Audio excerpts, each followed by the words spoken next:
முக்கியமா பார்க்க வேண்டியது 15 லட்சம் ரூபாய் பணத்தை வாங்கிக்கிட்டு நவீன் தீபக் ராஜாவை வெற்றாரு அப்படின்னா அவர் ஒரு கூலிப்படைக்காரர்.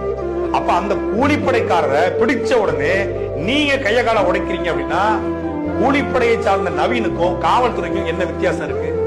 அவர் லுங்கியை கட்டிக்கிட்டு அருவாளை வச்சு வெட்டுறாரு, நீங்க காக்கி சட்டையை போட்டுக்கிட்டு நீங்க லத்திய வச்சு கைய கால உடைப்பீங்க அப்படின்னா ரெண்டு பேருக்குமான வித்தியாசம் என்ன? காவல்துறை செய்ய வேண்டியது சீர்திருத்தம். காவல்துறை செய்ய வேண்டியது என்ன? அவனுக்கான சரியான தண்டனை வாங்கி கொடுக்கணும். கொலைக்கான தண்டனை, திருநாட்டு அடிப்படையில கொலைக்கான தண்டனை, அது வன்கொடுமையா இருந்தா வன்கொடுமைக்கான தண்டனை வாங்கி கொடுத்து சாகும் வரை கூட சிறையில போடுங்க, ஆயுள் தண்டனை கூட கொடுக்கலாம். ஆனா அதிகாரத்தை கையில் எடுத்து அவன் யாரா இருந்தாலும், அவன் எவ்வளவு பெரிய ஆளா இருந்தாலும் சரி, அவன் கைய கால உடைச்சு கொண்டு போடுவது என்பது ஒருபோதும் ஏற்க முடியாது. இது தமிழ்நாடு முதலமைச்சருடைய அனுமதியோடு நடைபெறுகிறதா? எத்தனையோ மனித உரிமை ஆர்வலர் இருக்காங்க, மனித உரிமை ஆணையங்கள் இருக்கிறது, அவருடைய ஒத்துழைப்பின்படி இது நடக்கிறதா?